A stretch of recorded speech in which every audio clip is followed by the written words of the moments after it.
He kills me.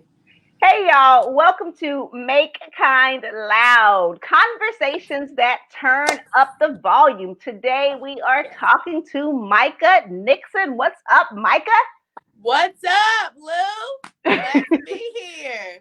So I'm glad to have you. So let me tell the people all about you, and then we're just gonna jump in and have a conversation Let's and do talk it. about all the things that's going on in the world. Oh, Lord. Let's get into it. All right. Micha Nixon graduated from Florida A&M University with a bachelor's in sociology and a minor in education. She was an educator in an Americorp program called City Year Miami, where she served in an under-resourced communities as a teacher, mentor, and tutor for middle school children. Prior to launching her millennial-focused coaching and consulting company, she was also a team leader professionally, developing and inspiring young adults to lead bigger lives.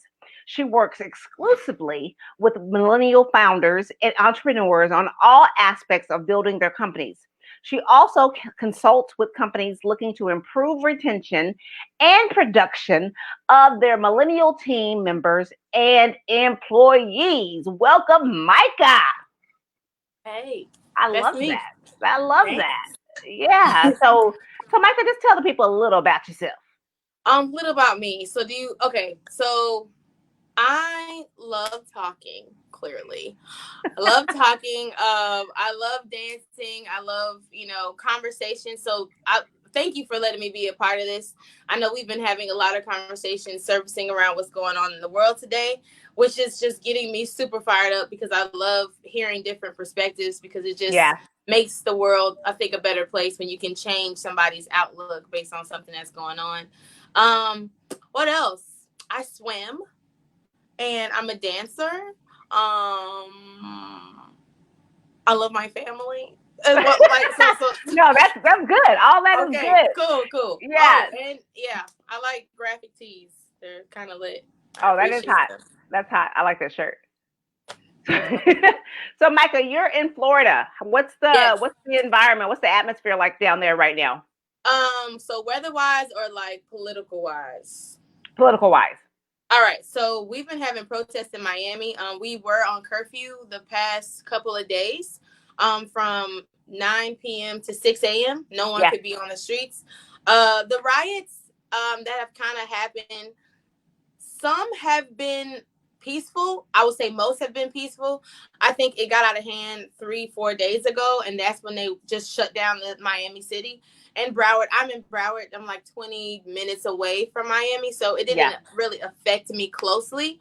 But the curfew was Miami-Dade and Broward County, so people are enraged and they are showing how enraged they are. We don't have a lot of looting going on. I think maybe one store got looting going. I don't it's not really that big here, but a Yeah. lot of protesting, a lot of shutting down 95, which is a major highway here. But yeah, people are voicing their opinions in very Yeah. political ways. Yeah. Yeah. What about And what about where you guys are?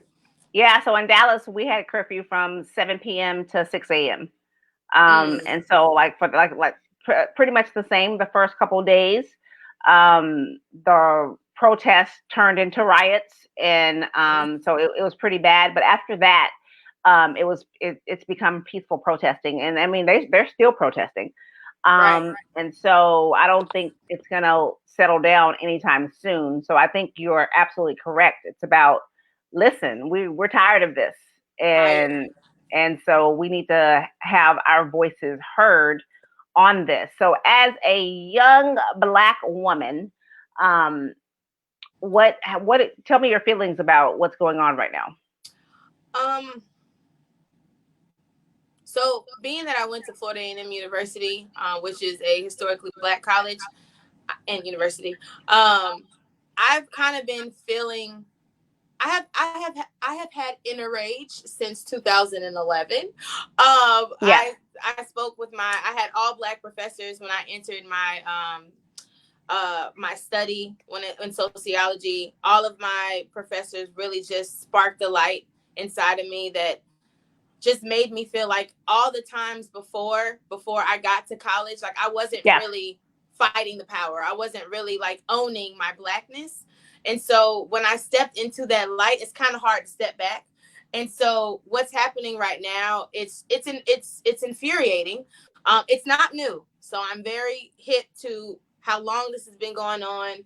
We did not just we got out of segregation maybe 55, 60 years ago. It hasn't been that long where it was white only, black only. So I am understanding that this is still a relatively a new America that we're trying to build Yeah. from once we came from. But at the same time, it doesn't mean that it doesn't make it better, and it doesn't justify that I am still angry.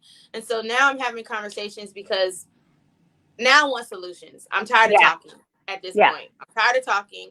I signed a few petitions. I have protested. I have did the walks of silence, and I've participated in the social media. So I've been very involved in the process of what's going on. But right now, I'm really on the verge of solution, solution, solution. And I'm only speaking with people who are solution oriented. I love I'm that. tired of talking. Yeah. Tired of talking.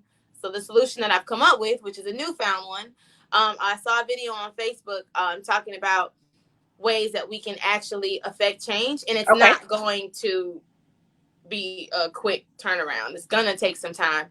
Martin Luther King marched on, what was it, the Montgomery March? It took like a year for them to get their demands met, but Yeah. that's what happens. And so Right. I am going to only buy black because we need economic empowerment. So I'm only buying black. We don't have a lot of black grocery stores. So that's kind of one of those things where it's like, okay, if I have to spend my money somewhere, I have to eat. I got to live. Right. So I'm only buying black, and I'm encouraging others to also do the same. The stigma behind black people are not professional.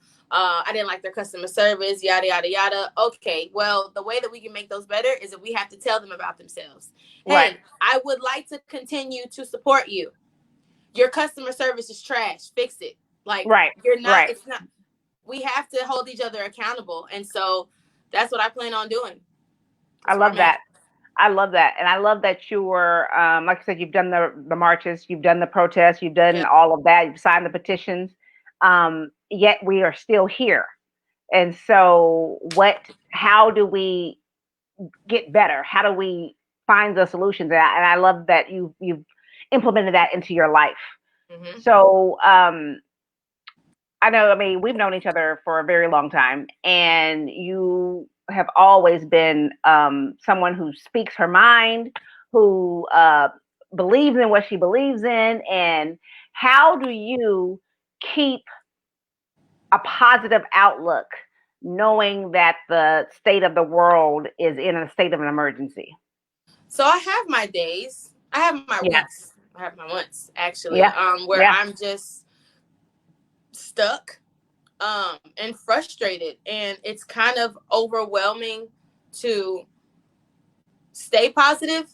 And it's kind of like I find myself asking the questions, why does it have to be this way?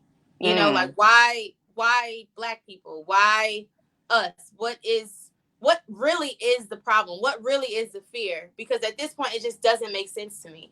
Right. We have countless of history lessons and articles and documentaries of the disparities that have happened in this community. And so it's showing white people what the damage has been done, but it's also showing black people this is the damage that we have to come from, you know. So this is some traumatic stuff that we have to get through.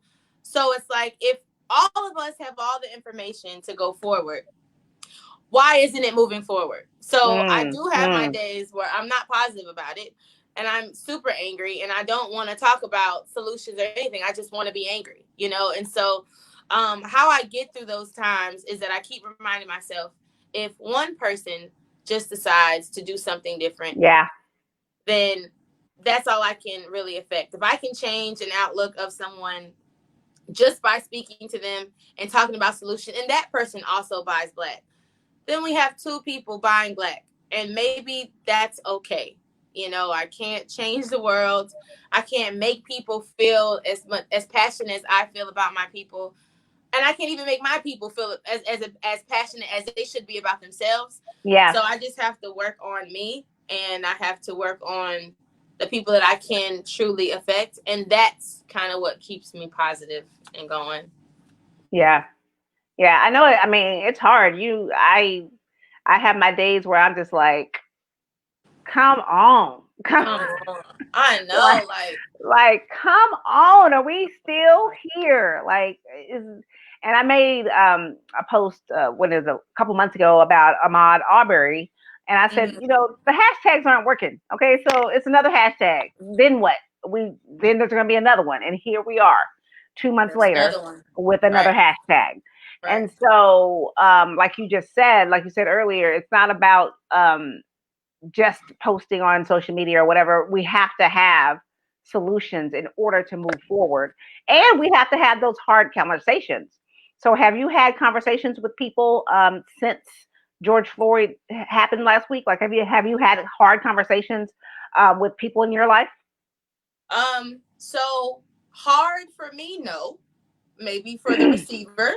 Right, right. Um, I posted something that I thought may enrage people, but and white people in particular. I posted it was a post on my Instagram, and it said, "To all my white friends, I noticed your silence. I heard you." Mm, And I just posted that, and I said, for all of those who are white, who are my friends, who have been speaking out, I appreciate you. Thank you for standing and listening and posting and sharing. yeah, So I did not want to not recognize those who are not of black descent, who are doing their thing. So I thought that was going to be difficult conversation, but actually it wasn't. I think three mm, more of my friends who are not black, who are white, very white, by the way, they kind of popped in on social media, was like, hey, what can I do to help? yeah, What can I change? Like, I know that social media is not enough. I know I'll never understand, but what can I do? And yeah, so Auntie Fran, I call her that, Fran Harris, she posted something. She was having a conversation about solutions and stuff, and so some woman put 75 things you can do to support Black injustice yeah, on her page. And so I shared that, and I shared that with my white friends, and I was like, hey, here's 75 things you can do. This is what you can do. So it wasn't a hard conversation, but I've been having many conversations about what's happening, and like I said, solution is all I'm interested in. So yeah. if we're gonna sit and talk about how angry we are, I'm over that. I'm over it. What are we going to do right now, today, us 4 people, us 5 people? What are you gonna do? Yeah. So that's where I'm at. Yeah, yeah. So yeah, same thing for me. Like people are popping in to the DMs, to the Yeah. text messages, and I'm like, well, hello there. Right. Right. People I haven't talked to in years, right? And Mm-hmm. so, yeah, and I think that's a beautiful thing that's come of it. It's the tragedy is tragic for sure, and Definitely. it's unjust, and it should not have happened. Yeah. But what's coming out of it, and I was just talking to someone, I think because there were so many distractions in the past, Mm-hmm. like Yeah. literally the world has been on lockdown for what, 3 months, 3 months. and Yeah. we're just now starting to open back up. So there aren't any distractions, right? And so people actually saw what was happening, where in the past they may have seen it, but it didn't really Yeah. It didn't compute, resonate. It didn't. right? Yeah. It didn't hit them. Yeah. Because they were dealing with everything else going on in their life, right? Yeah. But right now, there's not much going on in people's lives Yeah, man. Really. because the world is locked down, and it was. I think, and I hope it was a huge eye opener for other people, so that they could be like, oh wow, wait, what? You know what I mean? And Yeah. Yeah. I think it was a wait, what? You know what I mean? Like, did that just happen? and Yeah. um and so I think that's, for at least for me and my group, it has opened the floodline of communications. Like people are Right. just trying to, just like you just said, they're like, what can I do? What do you need? Because a couple times on social media, I was just like crying. I'm like, this is ridiculous. And I don't, me, I'm always happy. I'm always like, let's get out there, make the world better. Mm-hmm. Kindness rules. Right. And but now I was like, I am distraught. I am hurt to my core.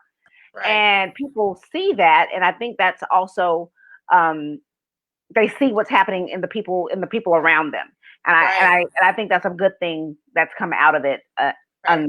in this unjust situation. Right. So, so you like love mentoring and bringing up people and lifting people up. What do you tell the next generation? I know you have a goddaughter. What do you tell her about what's going on in the world, or do you have that conversation with her, Right. or how do you do that with the younger people in your life? So I think what I've done is like I ask. So first of all, I'm not a parent, but I do have children in my life that Yeah. are super close to me, and so um, it's funny you asked because I haven't had a direct conversation, but one of the girls that I tutored a couple of years ago, she's white, and Hmm. well, actually, she's Panamanian and she's Italian, so Okay. technically, she got some white in her, but she posted on Instagram. It was two hands, and they kind of were locked like this, like at the Hmm. pinky. It was a white hand. It was a black hand. And then she posted it on Instagram. Mind you, she's 12, right? She posted on Instagram, and she was like, "Although I may not understand, I stand." Oh, And that's so it deep. gave Yeah. me chills. Like I'm about to cry right now because it's like this 12-year-old baby, right, is looking at all of this and she's conceptualizing and she's trying to understand it, and it's not fair, that she has to grow up in a world like this, and she is other, she's white. So all of this, I can only imagine the conversations that she has at school. She has black Yeah. friends. I'm her black mentor tutor, Yeah. and so the fact that she even felt compelled to post that, it just gives me hope for Mm. that generation, because although this is a world filled with hate, there are a lot of great parents and a lot of great people Yeah. in these kids' lives that are making them see that this is not the way the world should be, although this is the way the world is. And Hmm. so I talked to my best friend, which is my goddaughter's mother, and I asked her, "Hey, have you talked about slavery in general? Like, have you guys watched Roots? Like, what is your way about going about stuff like that? Because I like to stay in my lane Yeah. Yeah. when it comes to stuff like that, especially with kids, because I know some people are like, oh, my kid's 9. I kind of don't want to, but I'm like, your kid's black. You kind of gotta. So I'm trying to push the envelope for difficult conversations for parents. But when I, have the opportunity, like with Carmela, when she did that, I reached out to her. I was like, you have no idea what this means to me. Like, I'm Yeah. very appreciative that you took the time out of your day, and she loves Stranger Things. So that's all she posts about. You took your time out of your day to not Yeah. post about Stranger Things today, and you wanted to be a part of the conversation. And I'm just thankful for that. So, the conversations that I've had have not been direct with the kids in my life, Yeah. but very indirect way. I have my way of kind of like sprinkling in certain things when I'm having history lessons with the kid that I homeschool. I asked his mom, does he know what's going on? Have you talked to him? So I'm just trying to, Yeah. just Facilitate. Yeah. spark those conversations, have it with your kid, Right. because I can get radical, and I don't want your kid walking around like fight the power, I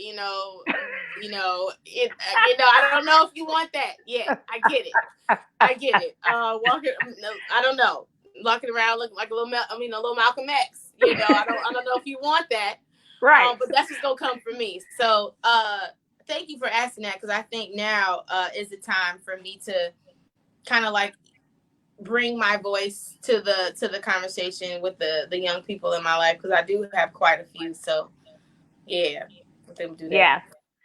Yeah, and to your point about the conversations, especially with Black kids, is Yeah. that we I think there was, I can't remember, something was posted, it was like Black kids don't have the privilege of not knowing what's going on in the world. It's Like, underprivileged. Yeah. right, like other people, they can cover their kids, they can, shy them away from what's happening right now, but Black Right. kids don't have that privilege Nope. because it could happen to them.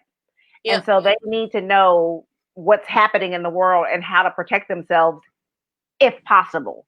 Yep. And by that meaning, like, be aware of what's happening around you. Be aware that people may think of you and look at you a different way. Mm-hmm. And Yep. is it fair? No. No, it's Um, not. but But it's reality. is it the world that we live in? Yes. Yes. And Yes. so, and hopefully by everyone's eyes being open, or most people's eyes being open right now, that will help the babies that are growing up, and then they can take the baton and live in the world that we can only hope for. Like, we're going to be old, and hopefully when they get older, they have um, done the work. Yep. I and agree. and they are living in a world that was meant for everyone, right? Yeah. Yeah. I agree. I So agree.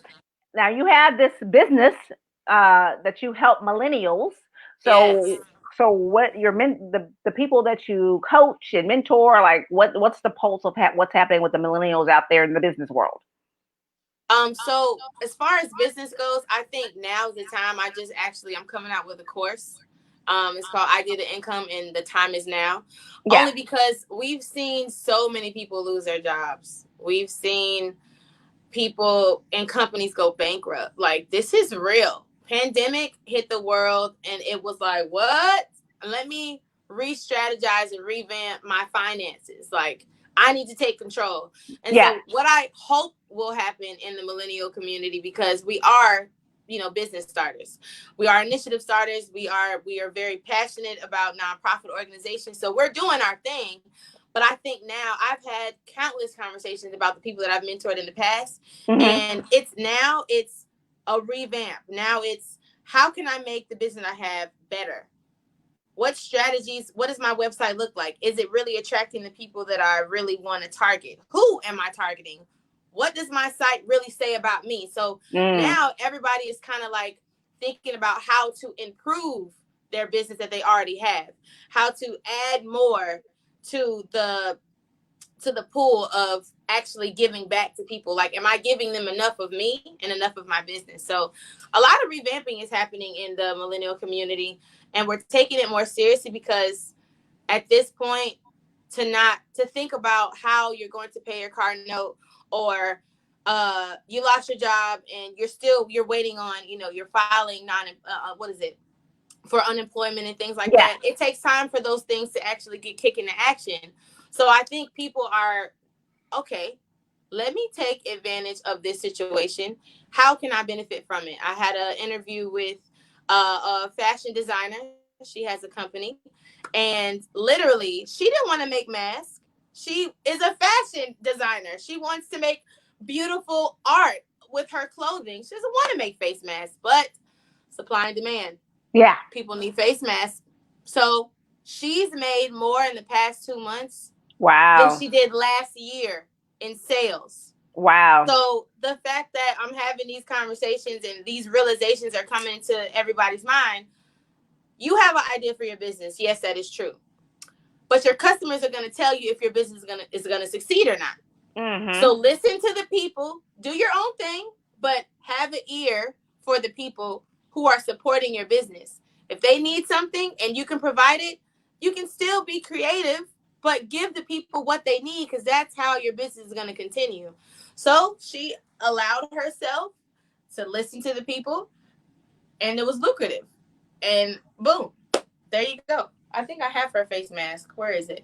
Hold on. I'm going to be back. Hold on. Oh, okay. And it's double sided. Listen, this is her face mask. Oh, that's nice. Yep. And if I want to jazz it up, Oh, okay. I'm gonna wear this today because it goes with my outfit. So, yeah. So that's what's happening with the millennials, which is super cool to see, because it like fuels my fire. And I'm like, yeah, what are we doing? What's going on? What's the strategy? So like, I'm super hype about it. But yeah, we are making sure that we are dotting our I's and crossing our T's in Yeah. this time. Yeah, for sure. Because like you just said, like, the world paused. And so during that, like, not America, not Florida, not Texas, the world. The world. Yeah. the entire world paused. And yeah, so people, what I've loved about the pandemic, the lockdown, the social distancing, the quarantining, is to see how creative humans are. Yeah, And man. it truly is like people are just putting out good stuff through this.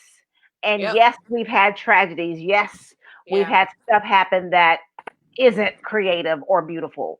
But Yeah. even still, um, like we talked about earlier, even still, the coming together of people that didn't necessarily come together before. That's the Right. beautiful part. Like Yeah, people I agree. who have been just sitting back and chilling or whatever, they're not sitting back anymore. And Right. so I just read something, and I can't. Let me see if I can pull it up. It was like, because people are complaining about 2020, right? Oh, it's right here. It's Oh right here. Lord. It's 20 right here. look. Throw 2020 away. I'm not even playing. That Throw is it funny. away. But listen to this. It says, what if 2020 isn't canceled? What if 2020 is the year we've been waiting for? A Mm, year so uncomfortable, so mm, painful, so scary, so raw that it finally forces us to grow. A mm, year that screams so loud, finally awakening us from our ignorant slumber. A mm. year we finally accept the need for change, declare change, work for change, become the change. A year we finally band together instead of pushing each other further apart. 2020 isn't canceled, but rather the most important year of them all. And Wow. I was like, Send okay, that to me right now. I Send that will, to me I right now. will. And I was Please. like, what if Wow. 2020 is all of that? Like Dang. literally, we have, people are like, throw 2020 away. Let's fast forward to Hey, 2021. for 2019 was real. great. But I think 2020 is making us all so uncomfortable and Wow. so angry and so like, they're just like, okay, now what? Now what are you going to Mm, do? wow. So, and I believe that. I believe that is the time is now for us to stand, do what we need to do to make it better for other people, and to Mm-hmm. stand it out. My thing for the last week has been standing in the gap, because you Mm, have people who are on one side and people who are on the other side, and they are steadfast on their sides, right? But nothing changes if no one steps forward in the middle. So right. we've got to stand in the gap to Yeah. say, okay, here I am. Now what? Right. And I think that if we all took a step forward to understand, to at least listen to someone else's point of view, Mm, then that right there is huge. And that right yeah. there can, change the dynamics of the world. I agree. You're right. This is So true. Fine. Don't throw it away. Bring it on. Bring it on, 2020. What else you got? Dang. I Okay. know we still got 6 months or however many months left in here. So Whew. but it's a time for us to just be Yeah. like, here we are now, let's do something different. Let's Yeah. not just wait on, let's not just be okay with Right. everything, the Right. weight of the world. Let's This do is something true. different. So True. cool. All right, girl, that has been amazing. Yes. Thank you for having me. Great conversations. You're welcome. Thank you for coming on. Thank you for saying yes. Just keep doing what you're doing. Keep going out there, being the example that you are, and Yes. showing the world who you are as a young Black woman in this world, because your voice matters and your voice is important. So please keep Thank using you. your voice. Thank you. This has been Make Kind Loud, conversations that turn up the volume. Today we were talking to Micha Nixon, who is a millennial superstar, rock star. She is out there using her voice, helping to create conversations, helping to facilitate, sprinkle little thoughts around in the world so people can spark those conversations in their own lives. And that is what we all should be doing. So thank you again, Micha. I appreciate you so much. Thank you. And we will see you guys next week on another episode of Make Kind Loud, Conversations that turn up the volume. Have a good day.